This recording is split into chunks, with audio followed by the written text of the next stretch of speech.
Greetings everyone. Welcome once again to Shorty on the Fly, and today is beginner's lesson number 6. We will be learning how to tie the flymph, which is meant to be an insect representation that is rising through the water column on the way to becoming the adult stage. If you have done the previous videos, you already know most of the techniques that we're going to discuss here. If you notice, we have a hare's ear body, which we covered in the beadhead hare's ear. We also have a rib, which we covered in the peacock soft hackle. We have a soft hackle. I'm going to show you a slightly different way to tie that in today, and I'll explain that when we get there. The only thing that's really new is today we're putting a tail on, and that's not too difficult. So let's get started, and I will show you what I'll be using. We're going to have a number 12 2XL hook that we're going to be using, a nymph hook that we're going to be using. For my thread, I'm using Olive 60 Danville. For my hackle, and I'm going to be tying that in first today instead of last, like the last time, we'll be using Brahma Hen in a color called Badger Dyed Tan, and that looks like this. And I've selected hackles from down in this area of the bird. So let's get the thread started, and I'll show you how we go here. We want to leave a little bit of space behind the eye because we're going to need that later on when it comes to tying it off. All right, now I'm going to run the thread back up to where I began, and I have selected this hackle, and I've peeled off the lower webby stuff, and I'm going to tie it in this fashion. Hold it with the convex side up and get right down to where the fibers begin to start. And we're going to tie that in this way. Okay, keep it on top of the hook. Run your thread back till you're sure it's secure, and then come in and snip it off with your scissors. Now, we're going to go ahead and run our thread all the way to the back of the hook. And although touching turns probably aren't as vital here, it's good to keep them in practice so that you're doing things the same way every time. Now, for the tail, I've selected another hackle off of the same bird, and I'm going to select some of the fibers, probably, I don't know, maybe 15, 20, I don't know, maybe. And then I am going to take and pull them off of the stem,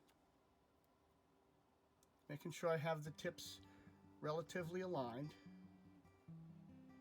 Okay, and then I'm going to measure to form a tail that's about a half length of the shank of the hook, and transfer that to the rear and tie that in. Okay, now go ahead and run your thread back up to the front so that we are capturing the extra length of those fibers.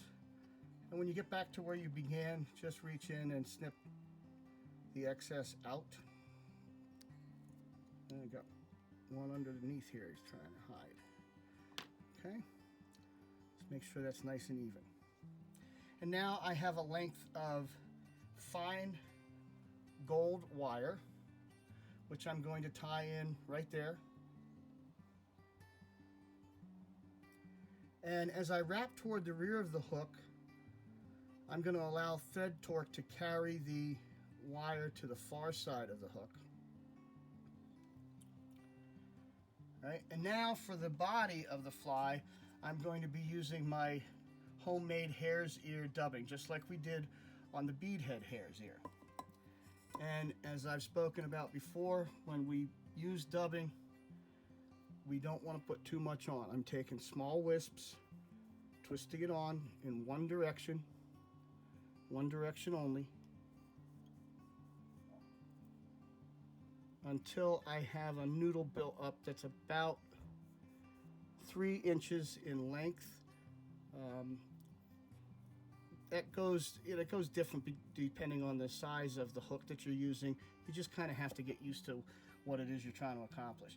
So once I've got that on the thread, I am going to begin wrapping body with, again, touching turns up to about 60% on the hook, because we're going to create a thorax here.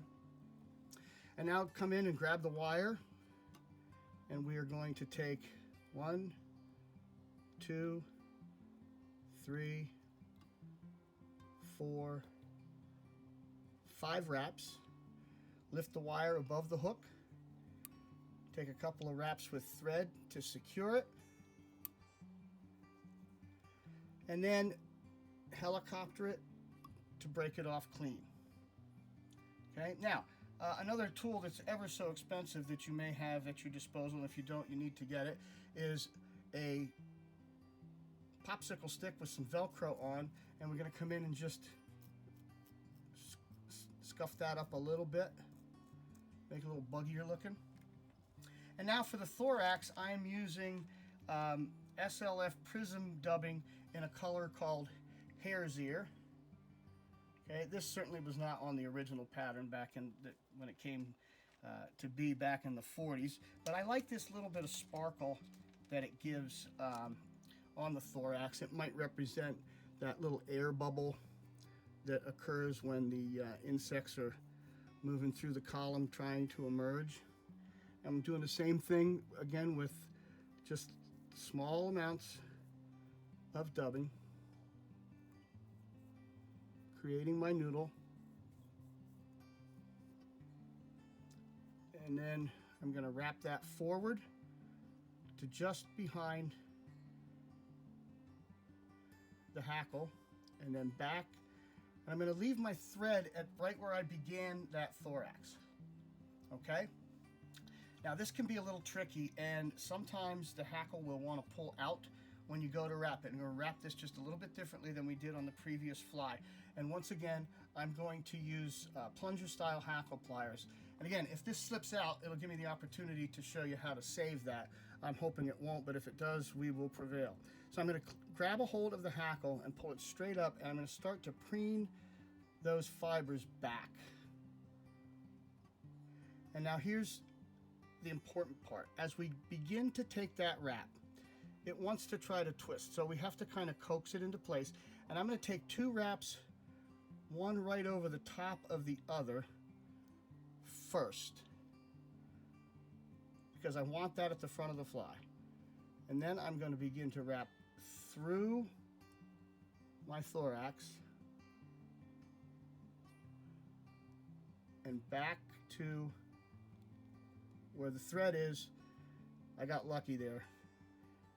And now run the thread through the hackle without trapping any of it, right up back to the eye. Okay, now go ahead, reach in and snip that excess off. Now here's the part that can be a little tricky.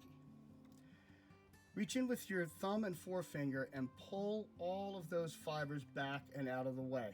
And start to take one wrap right behind the eye, and in successive wraps, wrap right back over the previous one.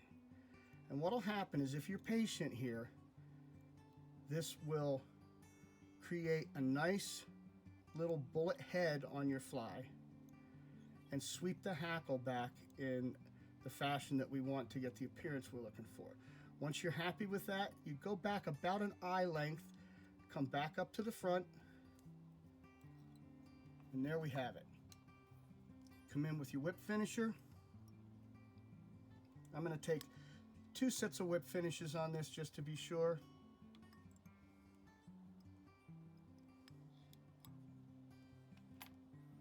And there we are.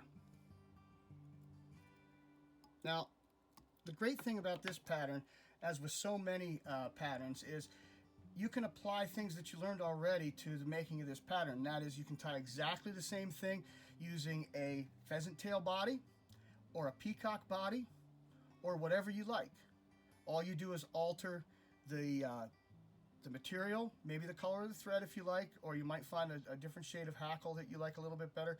But you're starting to get to where you can combine different techniques, different materials, and come up with different patterns as a result. So there you have it. That's the Flymph. Get out there, tie some, hit the water, enjoy. I bid you peace.